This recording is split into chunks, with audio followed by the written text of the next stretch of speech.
அம்மாவும் குழந்தையும் அந்த ஃபீட் பண்ணும்போது அந்த பிணைப்புங்கிறது எதிர்ப்பு சக்தியை மட்டும் கொடுக்கறது கிடையாது, அந்த ஒரு நியூட்ரிஷன் சொல்கிறோம் இல்லையா, அது மட்டும் கிடையாது. அந்த பிணைப்புனால ஒரு அன்பு, லவ் இதெல்லாம் வந்து அந்த குழந்தைக்கு வந்து அப்படி கிடைக்குது அப்படின்னு சொல்லும்போது, வயிற்றில் வந்து குழந்தை இருக்கும்போதே நம்ம சொல்கிறோம், நீங்கள் ஒரு நல்ல இசையை கேளுங்க, குடும்பத்தில் வந்து கணவன் மனைவிக்குள்ளே வந்து சண்டை இல்லாமல் இருக்கணும், அப்போ தான் அந்த குழந்தையோட வளர்ச்சியும் கூட நல்லா இருக்கும், இப்படிலாம் நம்ம வந்து சொல்கிறோம். ஒரு பிரச்சனையோடையே அந்த தாய் இருந்து ஒரு டிப்ரெஷனில் போய் அவள் வந்து பால் கொடுக்குறான்னு வச்சுக்கோங்க, அம்மாவுடைய பாதிப்பு குழந்தைக்கும் வருமா? கருப்பைக்குள்ளே இருக்கிற குழந்தைக்கே அம்மாவோட உணர்வுகள் என்னங்கிறது நல்லாவே தெரியும். அதனால தான் நாங்கள் சொல்லுவோம், நல்ல சினிமாவாக பாருங்கள், நல்ல மியூசிக்காக கேளுங்க, நியூஸ் கேட்டாலும் நல்லதாக கேளுங்க, நல்ல புக்கை படியுங்க. ஸோ அதுதான் ரொம்ப ரொம்ப முக்கியம். ஸோ கருப்பைக்குள்ளே இருக்கிற குழந்தையே அதை உணரக்கூடிய தன்மை இருந்ததுன்னா, பிறந்ததுக்கு அப்புறம் கண்டிப்பாக குழந்தைக்கு தெரியும் அம்மா நல்ல இதில் இருக்காங்களா. பேச முடியாத ஒரு 9 வயசு குழந்தை கூட அம்மா அழுதா வந்து ஏன் அழறன்னு கண்ணை துடைக்கும் இல்லையா, பேச முடியாத குழந்தைங்கள் கூட.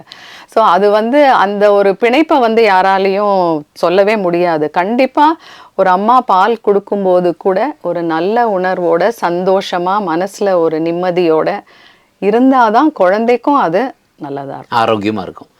அப்போ நேயர்களே, நீங்கள் நல்லா புரிஞ்சிக்க வேண்டிய ஒரு விஷயம் என்னென்னா, அதாவது வந்து கர்ப்ப காலத்தில் மனைவியை கவனிக்கிற கணவன்மார்கள் அல்லது வந்து குடும்பத்தை சேர்ந்தவர்கள் எல்லாரும் அந்த குழந்தை பிறக்கிற வரைக்கும் நம்ம கவனித்தா போதுன்னு இருக்கக்கூடாது. அந்த குழந்தைய வந்து அவங்க பால் கொடுத்து வளர்க்கக்கூடிய காலகட்டங்கள்லையும் அந்த பெண்ணை, தாயை வந்து ரொம்ப ஒரு அன்போட, ஒரு அரவணைப்போட, ஒரு சந்தோஷமாக வச்சுக்க வேண்டியது இங்கே ரொம்ப ரொம்ப முக்கியம்.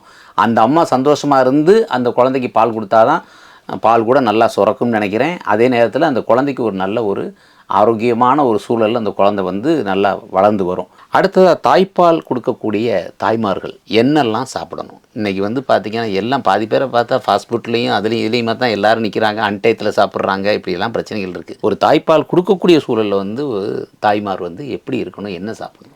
ஆக்சுவலி நீங்கள் மாறி சொல்கிறீங்க சார். ஏன்னா இப்போது வந்து டெலிவரி ஆனோடனே வீட்டில் இருப்பாங்க, அம்மா வீட்லேயோ இல்லை மாமியார் வீட்லேயோ இருப்பாங்க. அதில் அவங்க நிறைய கண்டிஷன் வச்சுருப்பாங்க. உருளைக்கிழங்கு சாப்பிடக்கூடாது, மாம்பழம் சாப்பிடக்கூடாது, பப்பாளி பழம் சாப்பிடக்கூடாது, பைனாப்பிள் சாப்பிடக்கூடாது. இந்த சாப்பிடக்கூடாது லிஸ்ட்டு பார்த்திங்கன்னா தண்ணி நிறைய குடிக்கக்கூடாது, அந்த மாதிரி நிறைய இருக்கும். என்ன சாப்பிட்லாம்? பூண்டு, எங்கே பார்த்தாலும் எதுலேயே பார்த்தாலும் பூண்டு போட்டுக்கிட்டே இருப்பாங்க. ஸோ இந்த மாதிரி நாங்கள் அந்த மாதிரி எதுவுமே அட்வைஸ் பண்ண மாட்டோம். எல்லாமே சாப்பிடலாம். அவங்க பால் கொடுக்கக்கூடிய பெண்கள் எல்லாமே எடுத்துக்கலாம். கார்போஹைட்ரேட்ஸ்னால் அரிசி இல்லைன்னா ஆட்டா, வீட். அதே மாதிரி பருப்பு வகைகளில் ப்ரோட்டீன் இருக்குது. அந்த பழம், காய்கறி, கீரையில் மினரல்ஸ், விட்டமின்ஸ் இருக்குது. தண்ணி நிறைய குடிக்கணும். ஏன்னா பாலில் அந்த அளவுக்கு தண்ணி உடம்புலேருந்து வெளியேறுது. ஸோ அந்த தண்ணியை நம்ம ரீப்ளேஸ் பண்ணிக்கணும். ஸோ தண்ணி நிறைய குடிக்கணும்.